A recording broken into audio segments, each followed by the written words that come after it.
오늘 우리에게 주시는 하나님의 말씀 마태복음 24장 1절로 6절까지의 말씀입니다.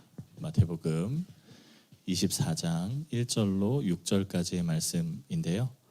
우리 한 절씩 나눠 읽는 교독으로 성경을 봉독하겠습니다. 예수께서 성전에서 나와서 가실 때에 제자들이 성전 건물들을 가리켜 보이려고 나아오니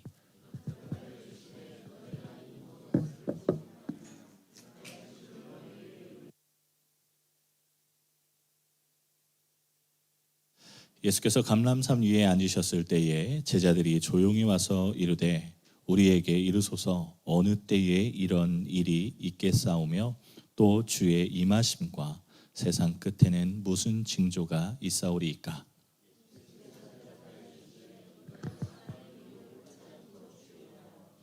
많은 사람이 내 이름으로 와서 이르되 나는 그리스도라 하여 많은 사람을 미혹하리라.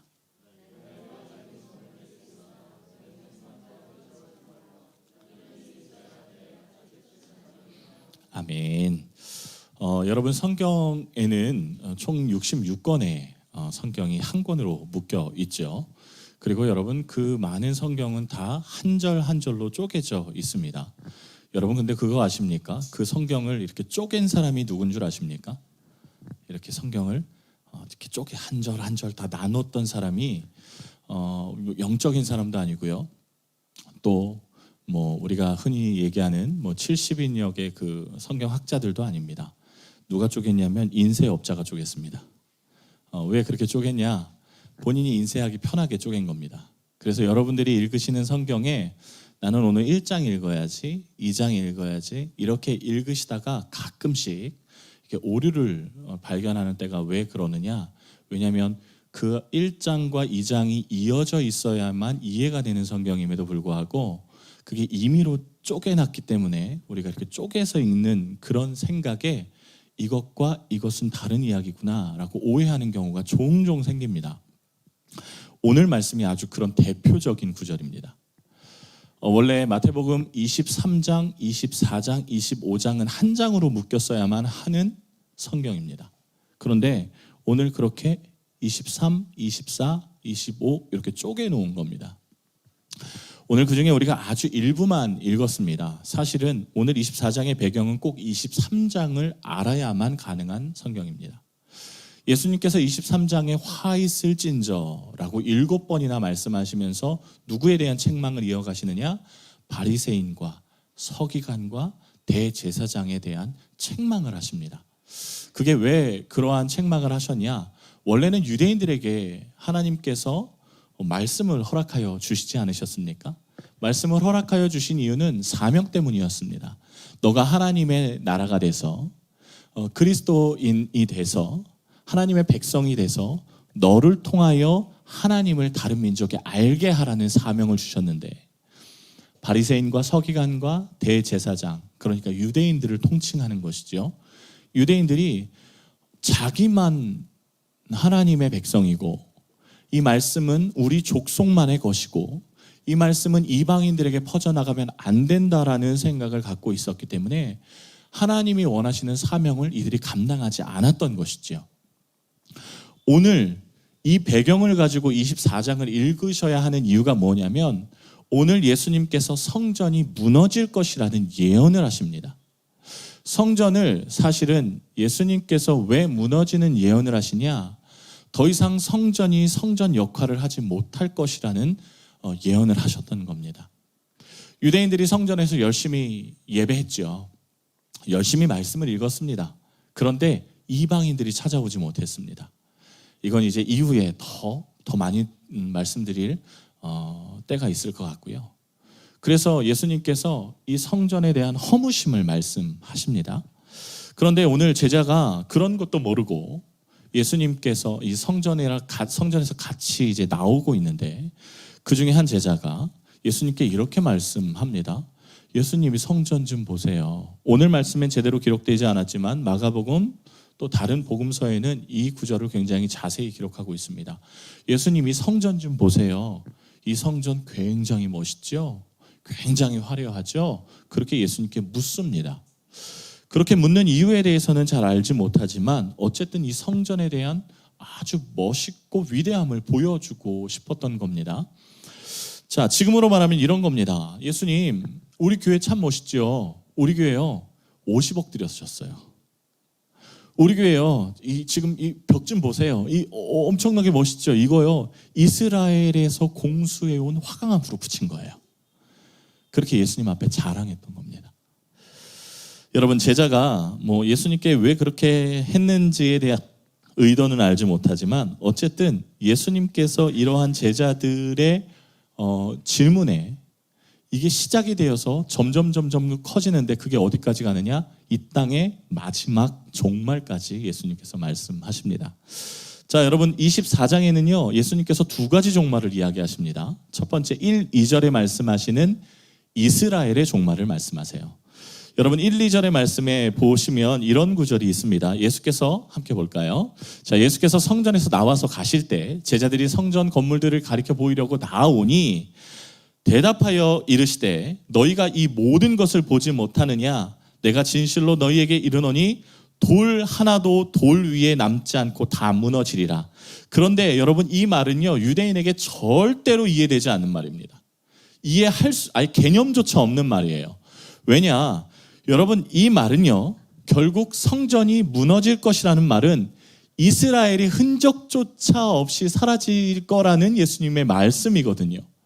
그런데 여러분 성전을 눈앞에 두고 그런 말씀을 하는 것도 이상하지만 이 당시에 성전을 바라보면서 이 이야기를 하는 건 성립이 안 됩니다. 제가 왜 이렇게 말씀드리느냐? 여러분 혹시 이집트의 피라미드 가보셨습니까?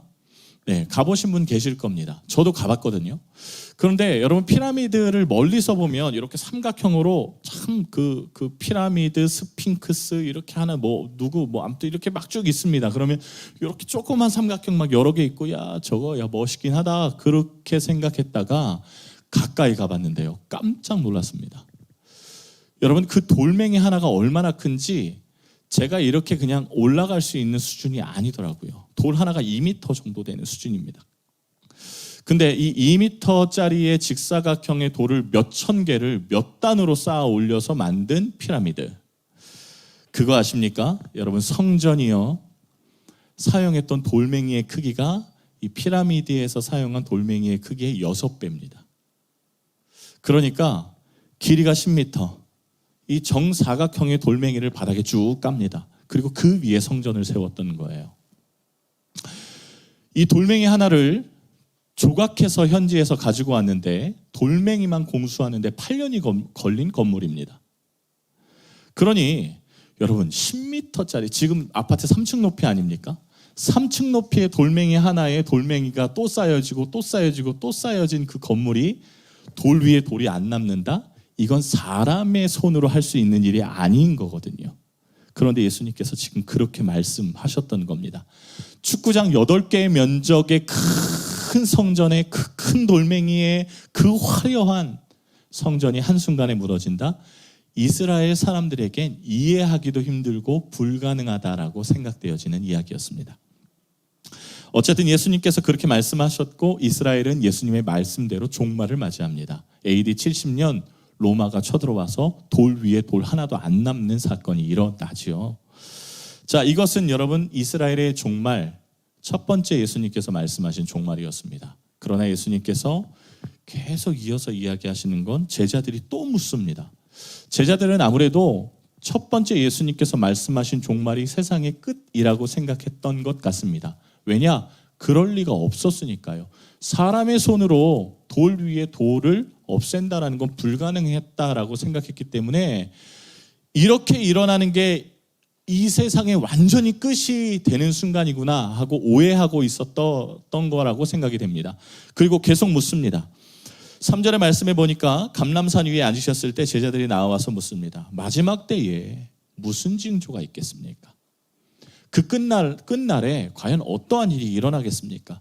예수님이 지금부터 말씀하시는 건 정말 우리가 사는 이 끝날에 일어나는 일들을 지금부터 풀어 헤치셨던 겁니다. 4절, 5절, 6절, 7절에 무슨 말씀이 있느냐? 환란이 있겠고 기근과 지진이 있겠고 난리와 소문이 일어나겠고 이런 것들을 두려워하지 말아라. 그리고 내가 예수다라고 말하는 사람들도 많아질 거야. 그게 이제 말씀하시죠. 그러나 여러분, 예수님께서 결론적으로 뭐라고 이 말씀을 하시고 방점을 찍으셨냐면 8절 말씀입니다. 이게 재난의 시작이다라는 겁니다. 이게 끝이 아닌 겁니다. 이게 시작인 겁니다. 자, 그러면 여기서 이제 개념을 잡고 가셔야 됩니다. 예수님이 십자가에 죽으시고 또 부활하시고 제자들과 40일 동안 같이 있으셨다가 승천하시지 않으셨습니까? 자, 그 이후에 1년 뒤에, 2년 뒤에, 10년 뒤에 내가 메시아다라고 나타나는 사람이 있었을까요? 없었을까요? 있었습니다. 그때의 전쟁이 일어났을까요? 아니면 일어나지 않았을까요? 일어나고 있었습니다. 기근도요, 보통 기근이 일어났던 때가 아닙니다. 그러니까 지금 예수님께서 말씀하시는 이 재난의 시작이라는 것은 결국 예수님이 승천하시고부터 시작인 겁니다. 뭐 지금 우리가 흔히 말하는 우리가 지금 마지막 때를 살고 있습니다 라고 이야기하지만 솔직히 말하면 여러분 성경 신약 때부터가 마지막인 겁니다. 계속 마지막 때인 거예요. 오늘 제가 왜 성경 23장, 24장, 25장을 연거퍼서 읽으셔야 된다고 말씀드리냐면 예수님이 그 마지막 때에 일어나는 일들도 말씀하시고 계시지만 사실 그 마지막 때를 살아내는 우리가 어떻게 살아야 할지를 더 강조해서 말씀하시고자 하는 전제일 뿐입니다. 이건. 자, 그럼 끝이 언제냐? 그러면 우리는 이제 진짜 끝은 언제인지를 확인해야 될 필요가 있지 않겠습니까? 시작은 됐고 14절의 말씀해 보니까 그 끝에 대해서 정확히 예수님께서 말씀하시는데 여러분 함께 읽어보겠습니다. 이 천국 복음이 모든 백성에게 증언되기 위하여. 자, 그래서 여러분 모든 민족에게 복음이 전파될 때에 이 땅의 끝이 오는 겁니다. 아직 예수님의 복음을 듣지 못한 사람들에게 복음이 완전히 전해질 때 끝은 분명히 올 겁니다. 좋습니다. 자, 그러면 이제 뭐 복음 전해야죠. 우리에게 그 사명이 있으니까 교회가 할 일을 제대로 하면 예수님은 더 빨리 오실 겁니다. 저는 이 종말에 대해서 이야기하면서 그런 두려움을 가지고 계신 분들을 종종 만납니다. 그러면 혹시 이미 주님이 오신 건 아닐까요? 또 반대로 주님이 아직 안 오셨다고 하는데 제가 주님이 오실 때를 너무 모르고 사는 거는 아닐까요? 이렇게 이제 의구심을 갖는 분들이 그리스도인 중에도 있습니다. 그리고 이러한 의문을 더 깊게 생각하다가 결국 다른 이단에 빠지기도 하고 위험성이 높아지지요. 여러분, 주님이 오셨는데 나만 모르고 있는 거 아닌가? 혹 다들 천국 가는데 나만 못 가는 거 아닌가? 그런 생각을 하시지요. 그러나 예수님께서요, 뭐라고 말씀하셨냐면요. 24장 27절에 보면 예수님의 등장함을 기록하고 있습니다. 번개가 동편에서 나서 서편까지 번쩍임같이 인자의 임함도 그러하리라. 이 말씀은 예수님이 번개처럼 오신다는 뜻이 아니라 여러분 여기서 번개가 뻥 치면 어디까지 할까요? 아마 7군 전체, 호치민 전체는 번개가 친다는 걸 이해할 겁니다. 즉 예수님께서 동쪽에서 서쪽이라는 건 세상의 전체를 말씀하고 있는 겁니다. 동끝, 서끝, 그러니까 그 누구도 예외 없이 단 한 사람도 예외 없이 내가 오는 걸 인식할 거야 라는 말씀을 하시고 계시는 겁니다. 한마디로 저는 이만희 아저씨가 이 땅에 태어나는 걸 본 적이 없습니다. 저는요 안상홍 아저씨가 이 땅에 나는 걸 본 적이 없어요. 저는 이 땅에 어떤 메시아가 태어나는 걸 인식한 적이 없습니다. 여러분 혹시 이만희 아저씨 태어나는 거 본 적 있으십니까? 안상홍 아저씨 지금 돌아가셨는데 부활하신 거 보신 분 계세요? 없으시잖아요. 예수님이 약속하신 건 단 한 사람도 예외 없이 모두가 다 인식할 수 있도록 오신다는 겁니다. 여러분 이단들이 말합니다. 우리만 구원이 있어요. 우리만 이 사람이 진짜 메시아예요. 14만 4천 명만 구원받을 수 있어요. 이 리밋을 걸잖아요. 그러면 막 불안해합니다. 아니요. 여러분 속지 마십시오. 성경에 기록된 대로 그대로 믿으시면 됩니다. 예수님은 저와 여러분 모두가 아시는 방법으로 오실 것이고 모두가 인식하실 수 있도록 오실 겁니다. 다만 오늘 성경에 보면 한 명은 맷돌을 갈다가 들림을 받고 한 명은 그 자리에 남고 시집가 장가를 하지만 그 중에 들림받는 사람이 있고 그렇지 않은 사람이 있다라고 기록합니다. 그 차이는 뭐냐? 지금부터 말씀드리는 것들에 대한 차이입니다. 자, 이 말씀을 하시고 나서 예수님께서 비유를 말씀하시는데 비유를 몇 가지를 정리하시는데 그게 순서도 중요하지만 내용과 뜻도 참 중요합니다. 첫 번째, 열처녀의 비유를 말씀하십니다. 여러분 열처녀의 비유 다 잘 알고 계시죠? 10명의 처녀가 등을 준비합니다. 그리고 5명의 처녀는 거기서 기름도 더 준비합니다. 여러분 이 비유의 진짜 뜻이 무엇일까요? 성경을 잘 읽어보시면 모두 다 등을 준비합니다. 여러분 저희 3층에 보시면 제가 이스라엘에서 사온 등이 있거든요. 그 등입니다. 거기에 기름을 담으면 한나절을 태웁니다. 그러니까 6시간, 7시간 정도를 태우죠. 이것은 뭐냐면 깜깜해지면 사람이 잘 만큼 타는 겁니다.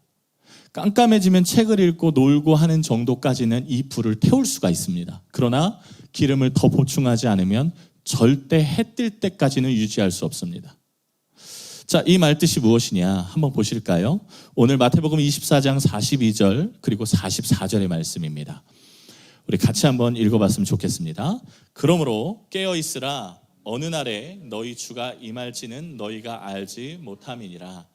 이러므로 너희도 준비하고 있으라. 생각하지 않은 때에. 이 비유를 말씀하시는 건 오늘 저겁니다. 내가 언제 올지 너희들에게 가르쳐주지 않았으니 너희는 항상 준비하고 있으라. 이게 핵심인 겁니다. 이걸 가지고 다른 이야기를 하고 이걸 가지고 기름을 더 성령을 아니 그런 얘기가 아닙니다. 그냥 이 말씀 그대로 주님이 언제 오실지 모르니 우리의 삶의 모양이 예수님을 맞이할 만한 모양으로 준비되어 있으라라는 겁니다. 기름이 부족하여서 만약에 떨어지면 기름을 보충해야죠. 그건 그 이후의 이제 이야기입니다. 우리가 모두 예수님을 알기 위해서 예수님이 언제 오실지는 모르지만 주님이 오실 때에 저분이 주님이시구나 우리가 기쁨으로 맞이할 수 있는 우리의 삶의 자세가 준비되어 있어야 한다는 겁니다. 항상 준비하고 있어라. 항상 주님이 오실 것을 기대하고 있어라. 바로 종말신앙에 대한 비유인 겁니다. 미련한 자들은 등을 가지되 기름을 가지지 아니하고 슬기 있는 자들은 그릇에 기름을 담아 등과 함께 가져갔더니 지금 10명의 여인들은 모두 똑같은 출발선 안에 출발을 합니다. 자, 기름이 제가 아까 말씀드린 6, 7시간 정도 탄다고 말씀드렸죠. 자, 남편이 더디 올세라고 기록하고 있습니다. 그 말은 해 뜨기 전 바로 새벽녘을 이야기하는 것이지요. 이 기름으로는 부족합니다. 그러면 여러분 한번 생각해 보십시오. 우리가 모두 다 교회 안에서 혹은 그리스도인이라고 해서 열심히 살아가고 신앙생활 열심히 하고 믿음이 있게끔 살아갑니다. 그리고 여러분 제가 이렇게 눈으로 봐도 여러분들 모두 다 막 성결해 보이세요. 얼마나 좋습니까? 그런데 하나님이 보시기에는 그렇지 않은 것 같습니다. 하나님이 보실 때는 다 똑같이 출발하는 기름을 들고 있는 여인처럼 보셨지만 결국 끝까지 누가 예수님이 오실 때까지 버텨내느냐 그걸 더 중하게 보신다는 겁니다. 여러분 우리가 버틸 수 있을까요? 이 기름을 과연 뭐라고 설명할 수 있을까요? 우리가 과연 주님이 오실 때에 우리의 능력과 힘으로 잘 버틸 수 있을까요? 저는 거기에 대해서는 아니라고 생각합니다. 하나님이 우리에게 은혜 주시지 않으면 여러분 우리는 주님이 오실 때까지 알 수도 없고 이 은혜를 가지고 버틸 수도 없습니다. 그렇기 때문에 주님의 오실 때를 기다리는 자로서 하나님 우리에게 은혜를 주십시오 하고 구하는 것이 우리의 첫 번째 해야 하는 몫이 되겠죠. 자, 두 번째 비유로 넘어와서요. 달란트 비유가 이제 펼쳐지는데요. 여러분 달란트 비유는 과연 예수님이 뭘 말씀하시고자 하시는 걸까요? 자, 마지막 때를 사는 우리에게 하나님께 은혜를 구하며 살아야 되는데 그럼 무슨 은혜를 구하며 살아야 될까를 해답으로 제시하는 비유였던 겁니다. 자, 주인이 3명의 종에게 달란트를 주고 떠나갑니다. 자, 한 명은 5달란트, 한 명은 2달란트, 한 명은 1달란트를 주고 갑니다.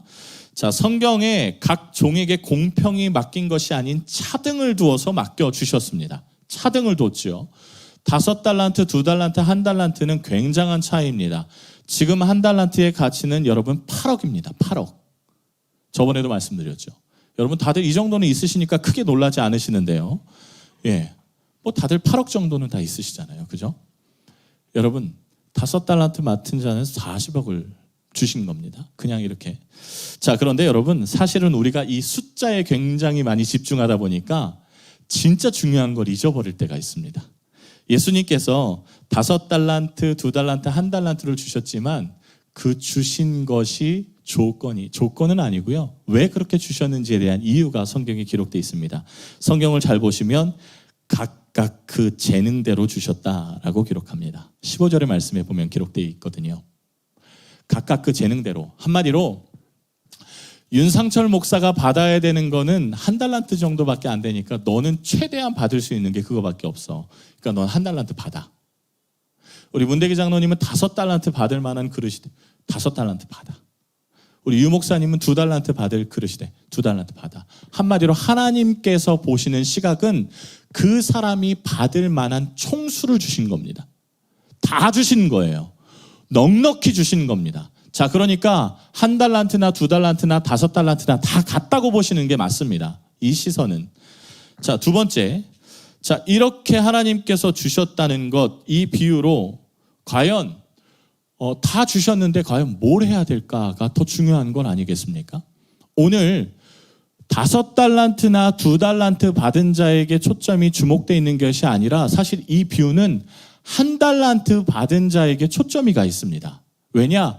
그것을 가지고 예수님께서 이야기하고 싶으신 것이 있기 때문입니다. 자, 1달란트 받은 자가 어떻게 합니까? 빨리 가서 18절의 말씀입니다. 자, 빨리 가서 땅에 묻고 없는 것처럼 삽니다. 자, 그리고 주인이 어느 정도 시간이 지나서 돌아옵니다. 돌아오니까 또 이 종이 어떻게 하느냐? 24절, 25절의 말씀에 보니까요. 받았던 그 달란트를요, 빨리 가서 다시 캐옵니다. 그리고 주인에게 그걸 보여줍니다. 그런데 저 구절에 이 종이 왜 그렇게 했는지와 또 종이 생각하는 주인의 관점이 등장을 합니다. 한번 보십시오. 1달란트 받았던 자는 와서 이르되 주인이여, 지금 보세요. 당신은 굳은 사람이라 심지 않은 데서 거두고 해치지 않은 데서 모으는 줄을 내가 압니다. 당신은 이런 사람이잖아요 하고 말합니다. 두려워하여 나가서 당신의 달란트를 땅에 감추어 두었나이다. 보소서 당신의 것을 가지셨나이다. 그렇게 말합니다. 여러분 24절에 말하는 종이 주인을 굳은 사람이라고 말하는데 이걸 성경에서 원어에 뭐라고 표현하는 줄 아십니까? 인정머리 없는 인간인 겁니다. 인정머리 없는 인간. 당신은 엄격하고 완악하고 잔인하고 인정머리 없는 인간 아닙니까? 여러분이 욕하는 거 아니겠습니까? 그런데 진짜 욕은 그 뒤에 등장합니다. 심지 않은 데서 거두고 뿌리지 않은 데서 모으는 사람이라고 제가 알고 있었습니다. 여러분 이 말이 좋게 표현해서 이렇게 지금 표현하는 것이지 심지 않은 데서 거둔다라는 게 무슨 뜻일까요? 남의 밭을 털어오는 사람이라는 겁니다. 뿌리지 않은 데서 곡식을 거둔다? 불로소득, 깡패라는 뜻 아니겠습니까? 그러니까 지금 이 종이 주인을 좋게는 표현했지만 당신 도둑놈 심보가 있지 않습니까? 이렇게 욕한 겁니다. 날로 먹는 인간, 당신은 그런 인간입니다. 그러면서 욕을 했던 것이죠. 여러분, 완악하고 게으르고 충성되지 못한 주인의 특징이 무엇인 줄 아십니까? 오늘 이 말씀에 기록되어 있는데 욕을 해서 혹은 달란트를 남기지 않아서 그것이 아니라 주인을 몰라도 너무 모른다는 겁니다. 주인을 몰라요. 여러분, 모두가 이해하도록 예수님께서 말씀하셨습니다. 이게 이제 2달란트, 5달란트 받은 사람의 필요가 여기에 있습니다. 모든 종도를 똑같이 대했고 똑같이 주셨고 똑같이 행하셨는데 5달란트, 2달란트 받은 자는 빨리 가서 장사하여 배를 남겼습니다. 한마디로 이 1달란트 받은 자에게도 똑같이 말씀하셨다라는 겁니다. 그런데 다 이해듣도록 말씀하셨고 다 주인의 마음을 100% 표현했는데 이 종만은 주인의 마음을 헤아리지 않았고 그 뜻을 읽지 못했고 그럼 눈치라도 봐야 되는데 눈치도 없습니다. 몰라도 주인의 마음을 너무 모르는 거예요. 여러분, 이 비유로 예수님이 종말 신앙을 가지고 받은 것을 곱절로 남겨라 라는 말씀을 하시는 것이 아니라 하나님을 이 마지막 때에 바로 알라라는 말씀을 하고 계시는 겁니다. 바로 알아라. 주인이 이렇게 말씀하셨으면 이렇게 해야지. 왜 이상하게 들어서 이상하게 행하는 그런 일들 하지 말아라. 그 말씀하시는 것이죠. 이 말씀이 누구에게 해당할까요? 바리새인과 서기관과 대제사장에게 하는 말씀이었습니다. 그러나 지금은 우리에게 하시는 말씀이기도 합니다. 여러분, 1달란트를 땅에 묻는 거 그게 굉장히 미련하게 느껴지실 수 있겠습니다. 그러나 여러분, 이건 대단한 믿음이 있어야 할 수 있는 일입니다. 대한민국에서 여러분 그 마늘밭에서 얼마가 발견됐다는 사건 여러분 기억하십니까? 한 5년 전이었던 것 같습니다. 그때 여러분 한 5천만 원이 그 발견됐죠. 그리고 난리가 났습니다. 대한민국에서 이게 과연 무슨 돈이냐 하고 막 출처를 찾았지요. 결국 그게 도박 자금이라는 것이 밝혀졌습니다. 여러분, 1달란트를 땅에 묻는다는 게 보통 심보가 아닙니다. 8억을 땅에 묻는다? 그걸 땅에 묻고 편히 잘 수 있었을까요? 만약에 저같이 쫄보면 분명 그렇게 못했을 겁니다. 저는 거기에 원두막을 세우고 밤새 이렇게 불침번을 세고 막 눈이 터져가면서 그걸 지켰을 겁니다. 보통 믿음이 아니었던 거죠. 보통 열심이 아니라는 겁니다. 그런데 잘못된 열심을 가지고 있었던 겁니다. 종말 시대를 사는 그리스도인이 해야 할 것은 주님을 제대로 알고 제대로 믿는 것, 그것입니다.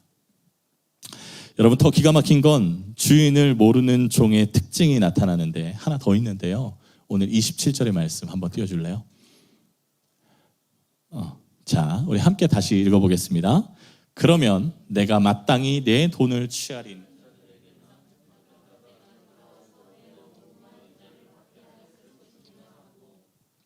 자, 예수님께서 말씀하시는 거예요.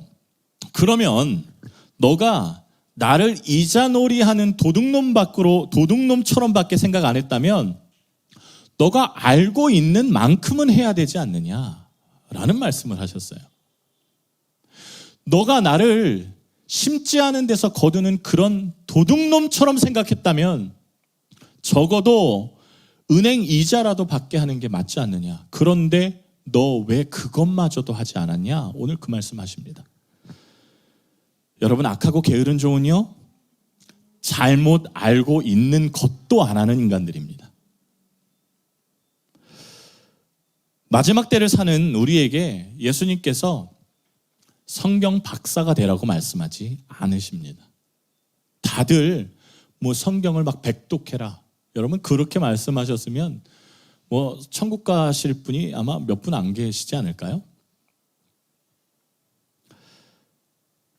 뭐라고 말씀하셨느냐? 재능대로 감당하라.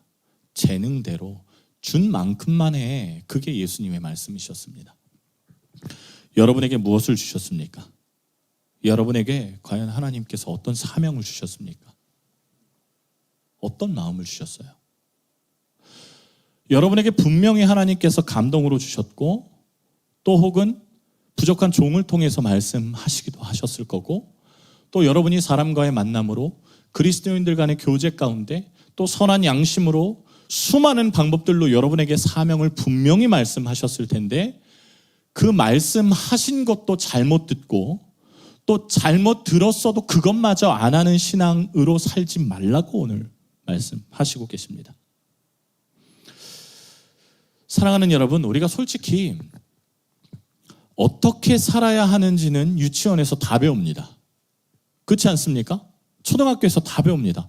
여러분, 유치원에서 저희 아들놈이 유치원 가서 뭘 배우냐면 제가 이제 그 아내를 이렇게 발을 때리거나 이렇게 목이 물리면 이렇게 때려주지 않습니까? 그럼 이렇게 때립니다. 그러면 태카미가 와서 뭐라 그러냐면 아빠, 엄마 때리는 거 아니야. 그렇게 얘기합니다. 때리지 마. 그래서 엄마 때리는 거 아닌데? 라고 얘기하면 때리지 마.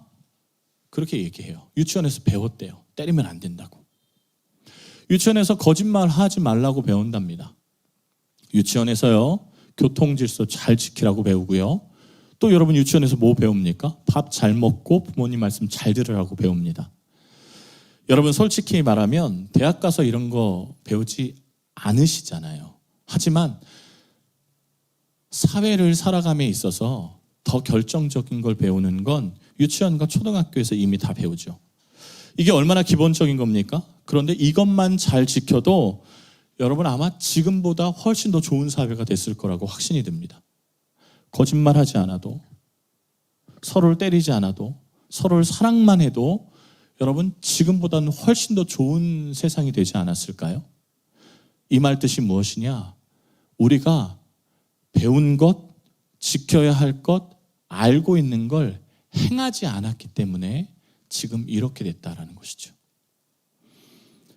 어려운 것이 아닙니다. 여러분 해야 할 것은요, 하나님을 알기에 힘쓰고 여러분이 깨닫게 되는 말씀대로 살아가는 것입니다. 그것 외에는 없습니다.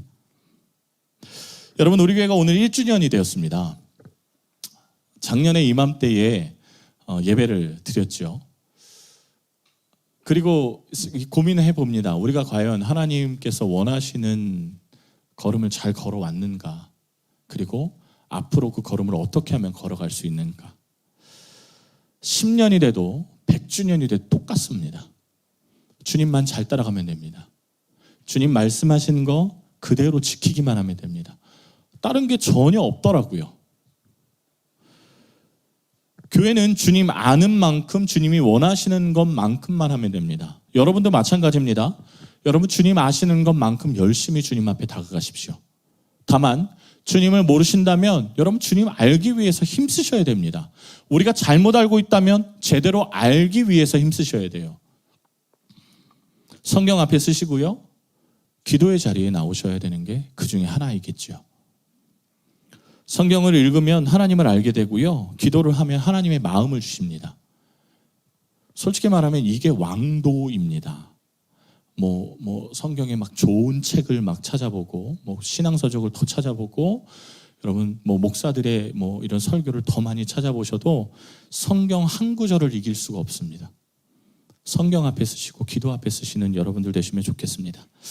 자, 하나님의 나라를 이제 정리를 하면서 이 정리하는 비유를 한 가지만 예수님이 더 말씀하십니다. 그게 뭐냐면 양과 염소의 비유입니다. 이 마지막 때를 통칭하고 정리하는 비유예요.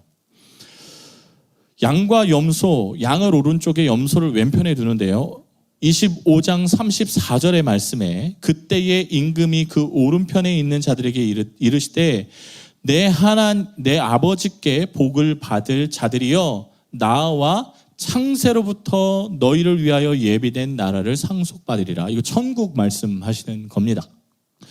자, 근데 이들이 이 양이라고 불리는 이들이 천국을 갈 수 있는 이유가 우리가 알고 있는 이유와 좀 다릅니다. 35절에 천국에 가게 된 이유가 뭐냐면 너가 가난한 자를 먹였고 줄인 자를 마시게 했고 떠는 자에게 옷을 입혔다. 그게 나에게 한 것과 같다. 그리고 너는 저 창세로부터 허락되어진 예비된 나라로 가라. 그렇게 예수님께서 말씀하십니다. 여러분, 이들이 말합니다. 주님, 우리가 언제 그랬어요? 난 그런 적 없는데 라고 이야기할 때 예수님께서 오늘 40절에 말씀하시는 거예요. 네 형제에게 그렇게 했다. 지극히 작은 자에게 그렇게 했다. 그러니까 그렇게 한 거야. 말씀하셨죠. 자, 그리고 반대 왼편에 섰던 염소의 자리에 섰던 자들은 아이고 하나님 내가 그래도 그렇게 한 것 같은데 그러니까 아니야 너 그렇게 하지 않았어. 너는 왼편으로 가. 이렇게 말씀하시는 비유입니다. 자, 여러분 제가 이제 여쭙겠습니다. 천국은 믿음으로 가는 겁니까? 아니면 가난한 자들에게 먹이고 입히고 그들을 보듬었기 때문에 가는 겁니까? 한 번만 더 여쭙겠습니다. 여러분 약간 이렇게 갸우뚱하셔서 한 번만 더 여쭐게요. 천국은 믿음으로만 가는 겁니까? 아니면 가난한 자들을 먹이고 입히고 그들을 보듬었기 때문에 가는 겁니까? 별로 이렇게 자신감이 없죠? 오늘 말씀이 그럼 오류일까요? 오늘 예수님이 하신 말씀이 약간 조금 지금 돌아가시기 일보 직전이라서 약간 조금 잘못 이야기하시는 걸까요? 이걸 가지고 수많은 논쟁이 있었고 이걸 가지고 정말 많이 어려움이 있었습니다. 그런데 그런 의미로 하신 게 아니라요. 구원은 여러분 행위로 받는 게 아니라 구원은 믿음으로 받는 거죠. 그러나 근본적으로 들어가서 구원은 은혜로 받는 겁니다. 동의하십니까? 구원은 은혜로 받는 겁니다. 그래서 우리의 믿음이 작다 할지라도 우리의 믿음이 흔들리고 우리의 믿음이 연약하다 할지라도 주님께서 그걸 보시고 우리에게 은혜로 주시는 게 구원인 겁니다. 그렇죠? 자, 창세기 1장 2장 오늘 창세로부터 예비된 나라를 천국이라고 하는데 창세로부터 예비된 나라가 창세기 1장 2장에 기록되어 있는 에덴 동산을 말합니다. 그래서 에덴 동산은 사실 천국의 모형이에요. 에덴 동산에서 여러분 왜 여길 천국이라고 이야기하는지부터 한번 체크해 봤으면 좋겠습니다. 사람이 죽지 않아서 천국일까요? 아니면 동물들이 막 말을 해서 여기가 천국일까요? 사람이 일하지 않고 열매를 따먹어서 그게 천국이겠습니까? 그게 아니었습니다. 에덴 동산이 천국이 이유는 딱 하나, 하나님이 거기에 계셨기 때문에 거기가 천국인 겁니다. 동의하시지요? 여기는 이제 동의를 계속 받아야 넘어가는 겁니다. 왜냐, 이해 안 되시면 빨리 손 드십시오. 창세기의 에덴 동산은 하나님이 거기에 계셨기 때문에 거기가 천국이라고 불리는 겁니다. 자, 그 말은 뭐냐? 하나님의 통치권이 에덴 동산 안에 있었기 때문에 가능한 일입니다. 하나님이 여기를 통치하셨기 때문에. 하나님이 통치하셨기 때문에 여긴 싸움도 없었습니다. 죽음이라는 것도 올 수 없었습니다. 질병이라는 거 가까이 할 수도 없었죠. 하나님이 계셨기 때문입니다. 자, 이걸 다른 말로 뭐라고 이야기하느냐? 여러분이 알고 계신 구원이라고 하는 겁니다. 하나님이 오셔서 통치하시는데 그 통치함을 우리가 순종함으로 나아가면 그게 천국인 겁니다. 여러분이 알고 계시는 구원의 개념과 조금 다르죠. 성경이 말하는 구원의 개념이 이것입니다. 자, 보세요. 그렇게 입으로 하나님 저는 주님의 종입니다. 하나님 저는 아버지 하나님의 자녀입니다라고 이야기하지만 하나님의 통치권 안에 들어가지 않고 하나님의 통치에 순종하지 않는다? 그건 진짜 자녀가 아니죠. 진짜 하나님의 백성이 아니죠. 당연히 아닙니다. 하나님 말씀하시면 주님 저는 주님의 종입니다. 순종합니다. 들어가야죠. 주님의 주권을 인정하고 주님 앞에 순종하고 믿음으로 나아가는 것, 그게 천국이 되는 과정입니다. 그렇기 때문에 여러분 죽어서 가는 게 천국이 아니라 이것도 천국이 맞죠. 그러나 이건 일부일 뿐이고 그게 구원이라고 생각했다면 여러분 우리의 구원의 스펙트럼을 넓혀야 됩니다. 쭉 넓히셔서 어떻게 넓혀야 되느냐? 주님이 계신 곳이 천국이고 그분이 통치하시는 곳에 우리가 순종으로 즉 믿음으로 반응하면 그것이 구원의 시작이 되는 겁니다. 그렇기에 구원은 지금의 삶을 포함한 미래적인 삶까지 포함하는 하나님의 나라인 것입니다. 자, 여기서 하나님의 임재와 통치가 없는데 죽어서 천국 간다? No. 아니요, 그렇지 않습니다. 이게 여러분 구원파들이 하는 얘기입니다. 우리가 이 땅에서 아버지 하나님의 통치를 받지 아니하고 우리가 이 땅에서 하나님 앞에 순종하지 않는데 교회 와서 앉아있다라고 해서 천국 간다? No. 아닙니다. 절대 아닙니다. 성경은 그렇게 이야기하지 않습니다. 목사는 그렇게 이야기할지 몰라도 성경은 아닙니다.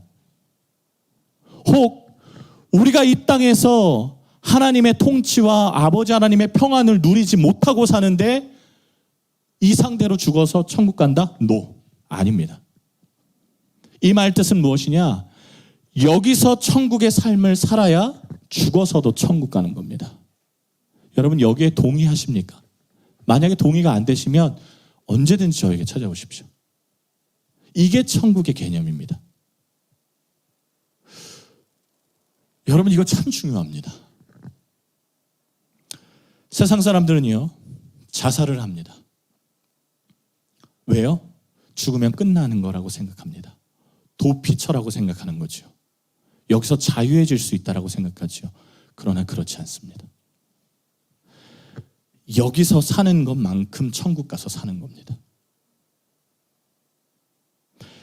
주님과 동행하는 자들에게 나타나는, 즉 이 땅에서 천국을 사는 자들에게 나타나는 행동들이 있는데 그게 뭐냐면 목마른 자에게, 배고픈 자에게, 헐벗고 병든 자에게 함께하고 위로하는 반응들이 나타나는 겁니다.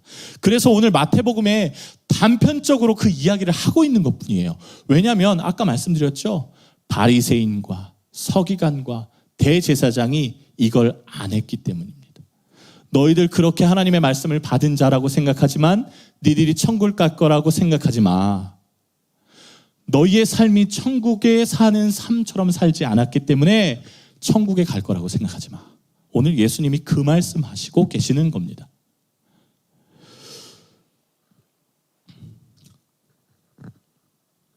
아픈 자, 병든 자, 괴롭고 힘든 자에게 제일 먼저 찾아가셨던 분이 누구셨습니까? 예수님이셨습니다. 오늘 예수님의 그 사명을 교회에게 주셨고요. 예수님의 그 사명을 교회된 여러분에게 주셨습니다. 우리가 예수님을 따르는 자라고, 우리가 예수님의 자녀라고, 하물며 예수님의 종이라고 이야기하면서 예수님이 그 사명을 우리에게 맡기셨는데 우리가 그 사명을 외면한다?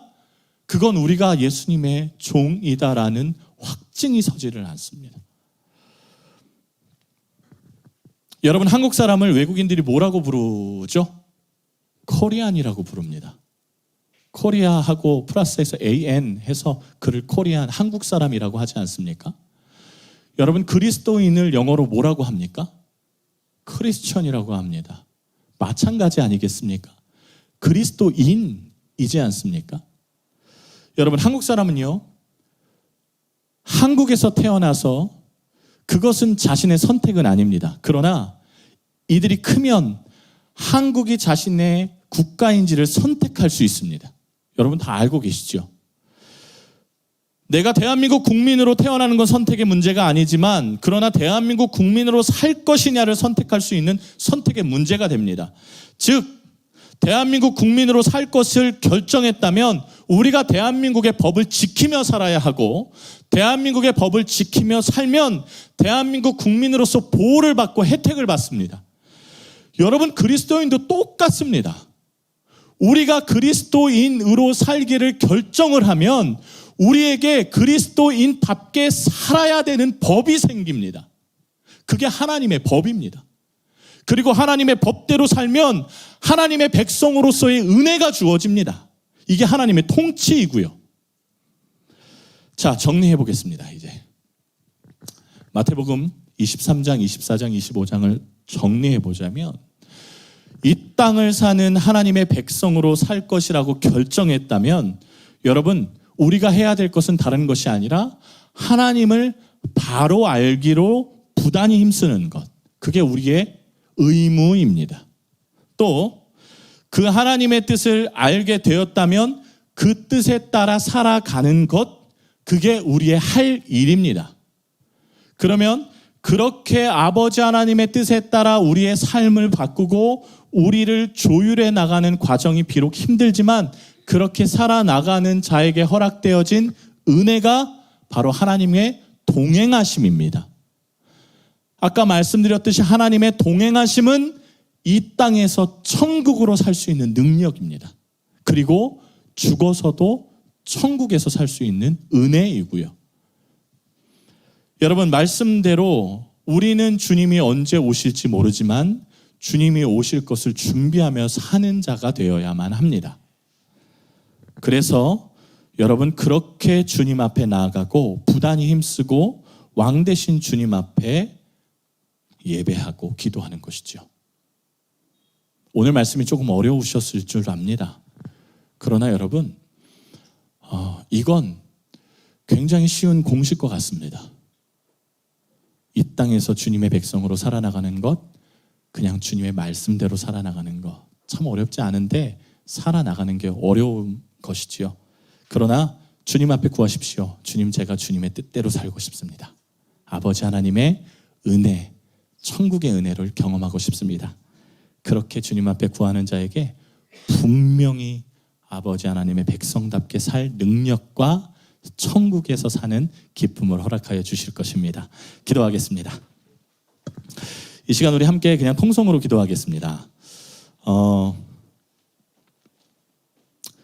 여러분, 이렇게 기도하시면 좋겠습니다. 하나님, 제가 이 땅에서 아버지 하나님의 백성답게 살게 도와주십시오. 하나님, 우리가 이 땅에서 아버지 하나님의 은혜를 경험하게 도와주십시오. 하나님, 이 땅에서 지옥 같은 세상이 아니라 주님과 동행함으로 천국을 맛보는 삶이 되게 하여 주십시오. 비록 주님, 우리가 이 땅에 살고 있기 때문에 주님, 흐릿하게 주님을 보는 것 같지만 우리가 주님을 진짜 만날 때 얼굴을 맞대고 보는 그 은혜의 환호 앞에 서게 하여 주십시오.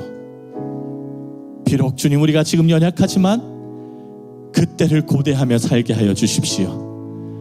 우리 이 시간 다 같이 주님 앞에 통성으로 기도할까요? 하나님, 나를 주님의 백성답게 살게 해달라고 우리 이 시간 함께 통성으로 기도하겠습니다. 아버지 하나님, 우리가 주님 앞에 나아갑니다.